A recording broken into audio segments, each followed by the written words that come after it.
Hey guys, it's Tuesday afternoon, and we had some salting to do this morning, so went back home after I got done with that about 6 a.m. and got a few more hours sleep.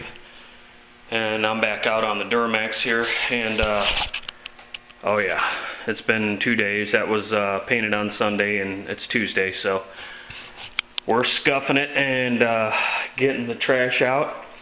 And no hot dog wrappers or chip bags. We're doing pretty good there, Terry, so I don't have anything too crazy. I got some what I would call almost dry spots in it. It's heavy orange peel in a couple spots on the doors, and I screwed up somehow. I got a little dry spray along the top of this window edge, so that's going to be next to impossible to get out, so I may have to redo just the rear doors, but we'll see how it all scuffs out. I had a comment that don't sweat it, it's only a work truck. Well, unfortunately for me, I try and promote real nice work, and I want people to see my trucks and say, wow, who did that? And when I tell them I did and they bring me their stuff, they'll be happy with it. So that's a little bit about that, and yeah, so that's where we're at.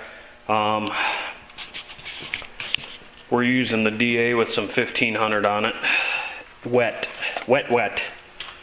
The 3/32 Dynabraid DA, the finishing DA. And stuff doesn't cut that great wet, but if you give it just a little bit of pressure, it cuts better. You just got to watch, because you pick up a piece of trash in it, and it will, let's see if I can get some water on my finger here. It'll give you one of those. Yep, curly cues. So you really got to be careful with it.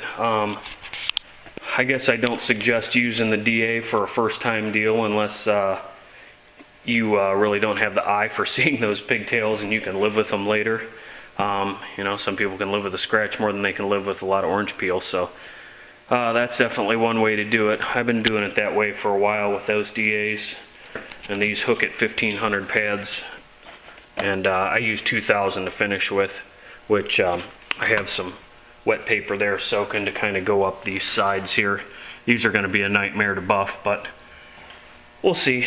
This door upper part turned out real nice. A few pieces of dirt in it, but I can scuff and buff those out. But guys, when you get into these projects and you start trying to rush yourself, you start to get problems like I'm getting right now. So take your time. Definitely follow the P-sheets on your products, which of course I do. That wasn't the issue. I think I got some bad primer product, and we're looking into that now. You block and block and block and use guide coat and everything looks good, and you spray over it and it rings on you. So it's definitely some funky stuff, and you guys know what it is. I'm not going to bash it because I think it's a good product. They just had some trouble with it. So anyways, that's where we're at. Working on this side right now, trying to get all the orange peel knocked down. I still got a little bit in this door, but what I wanted to do, if you guys recall, I had reactions sort of in this area on this driver's side, a little down here, and one over here where it actually, after I buried it with some epoxy, it mud cracked on me because I got a little carried away and put my base on a little wet. So it really doesn't like whatever it's trying to bury down there and is causing problems. And with some clear on it here, we should have it locked down, but that doesn't mean that it won't come back to haunt me once this truck gets out in the hot summer sun. If something's going to shrink up and have problems, you'll see it then. No doubt about it. I did put one run in it, nothing major. Which really kind of blows my mind, as careless as I was when I painted it, but I don't even think you'll be able to see it. I am going to take it out though. It's in a crappy spot though. It's about from there to here. It's a real short one. Nothing major. Actually, I think I got a little dripper of it over there too, but that's the only one I can find in the whole truck. But I want to show you guys some of these spots like that. Okay, Jeff Chance, John, this is for you. You wanted a video on de-nibbing, And I've already gone over this door a couple of times because I know I'm going to buff the whole thing. But basically what you do is, let me put you guys on the camera stand. You're not going to be able to see up close. Maybe I'll hold it. But you scuff over the whole door and you start finding the spots like this.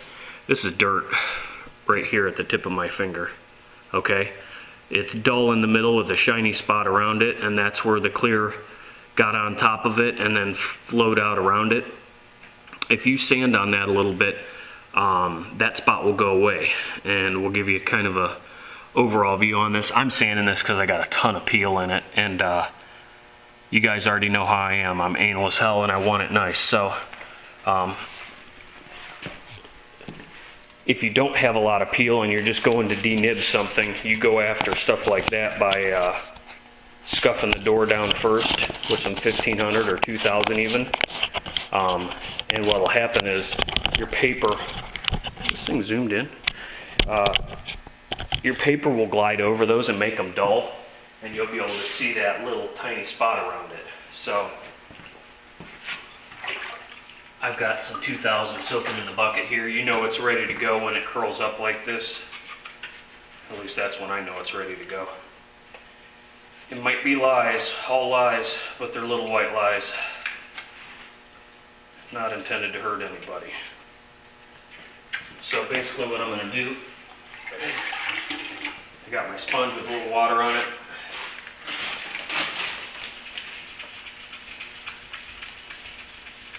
Now you could do this with 1500 if you were going to go over the whole door later with 2000, but got a block underneath it.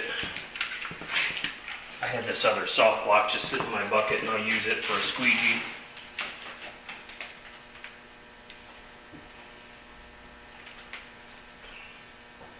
One thing about the fresh clear, guys, this is only a couple days old. It's cold in here at night. This clear is still what I would call in a green stage, where it's still gassing off. It sands easy, but it can scratch easy too. So if you get any trash in your paper, you may be asking for trouble. So I know a lot of you guys, you're not at the point where you're going to be painting your cars, and I'm probably not the best guy to give you the instruction, but this is what works for me.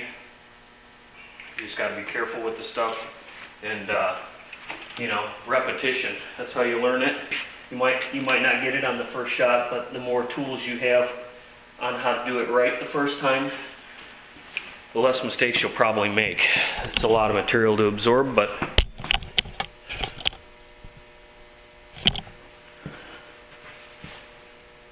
I think that spot's gone, so we'll see if the camera will zoom.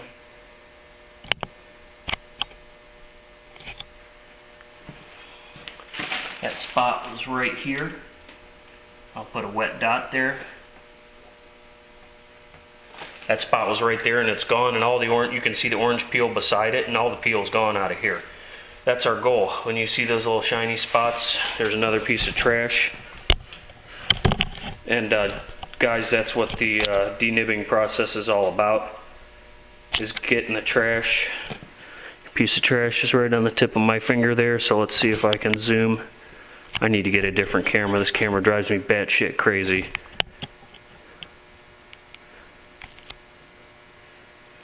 So it's just about the 1 o'clock position above my finger there. I'm sure you can see it. I'm going to leave that zoomed in.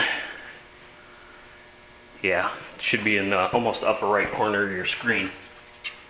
We'll take that one out, and I just wanted to add this on to what I'm doing today, give you guys a short video on how to take those out.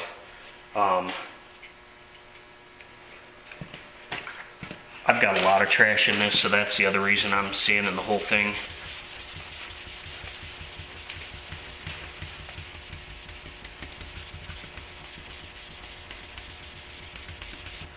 Just a couple of strokes and that should be gone, unless you get something real big in there. It usually goes away pretty quick.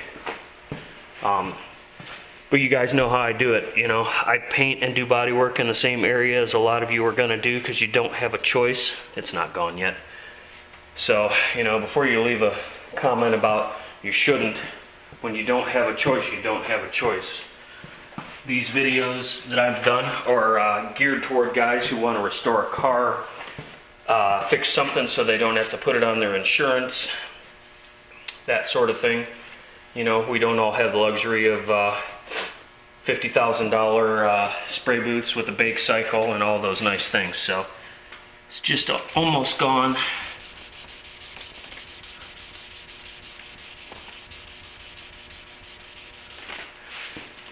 We're thinking that's probably gone now. I'm out of wipe balls, so I'm using my shirt sleeve here. I've got a nice brand new sweatshirt on here, so it shouldn't have any trash in it. And now that one's gone.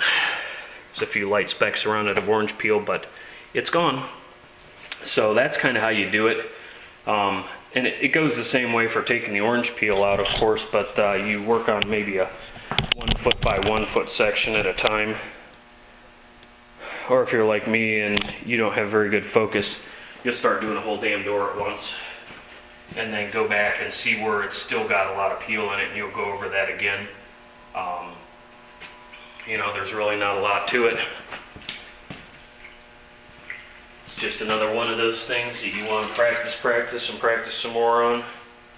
You know, if you got an older vehicle that is beat up or whatever and you want to fix a door or a fender, you know, practice on that.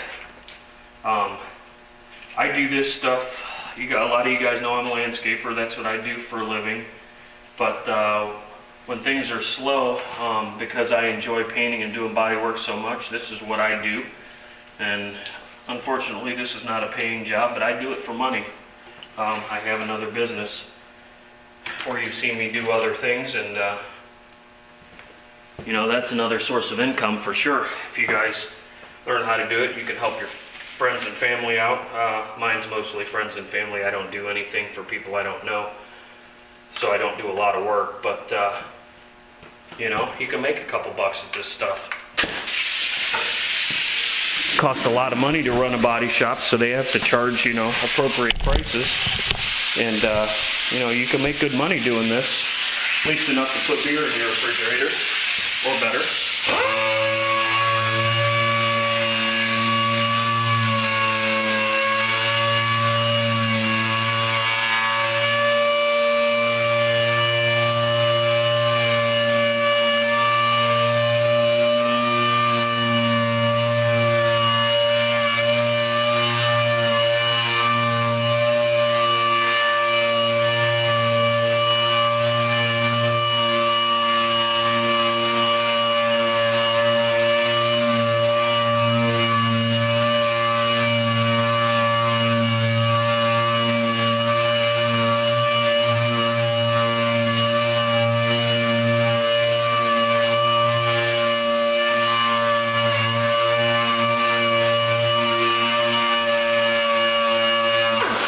Stay away from your edges of your doors, and like up here where this belt molding goes, you don't want to roll over that. That's a valley down in there, and the clear is going to be thinner than the rest of the door, for sure.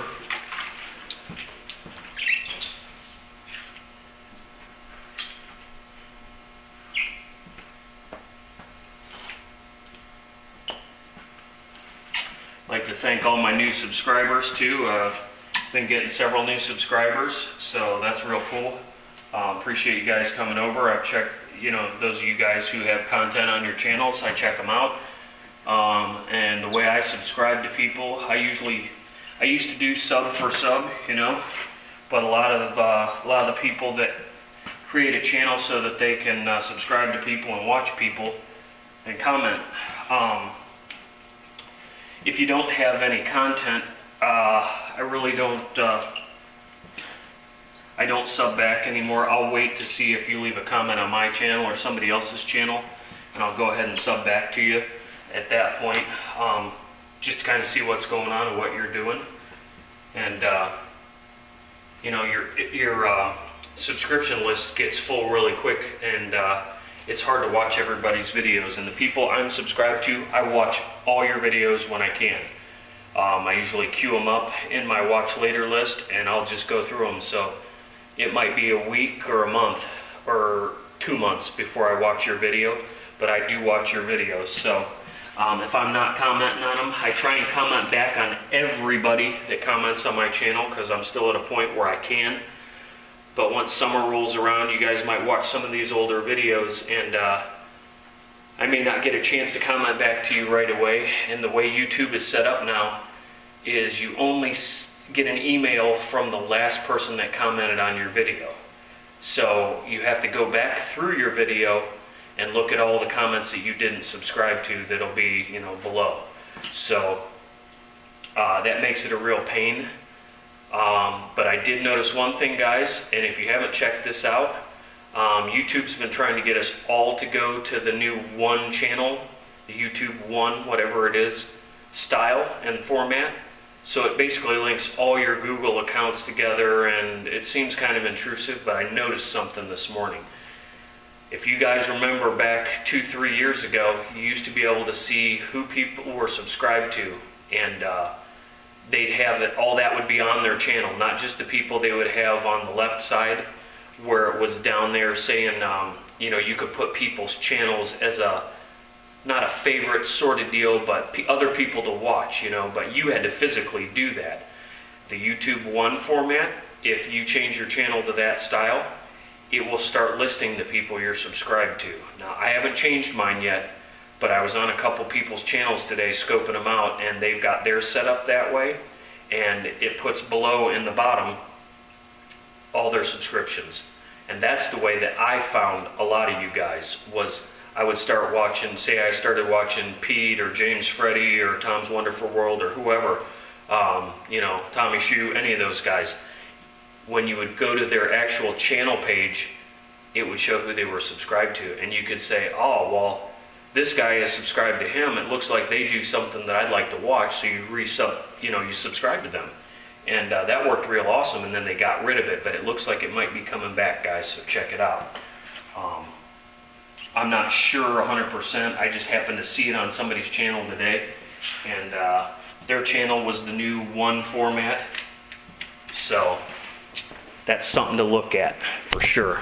And we're going to cut this one off here because we're at about 18 minutes, but you can see our orange peel's almost gone in there. You can see some light dots where it's shinier. I'm not sure what the hell that was.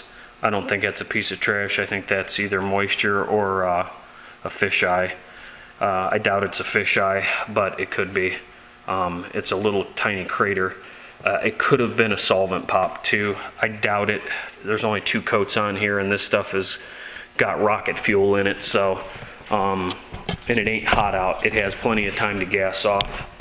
And I don't rush my flash times in the winter time, because you'll run it on the floor. I mean, I usually go along and do the touch trick on the paper, and if I pull my finger off and there's a cobweb on it of clear coat, I don't go for it. And especially when you get down, you know, toward this bottom area, I always try and spray 50% or 60% off the panel on my last pass so that I'm on some paper.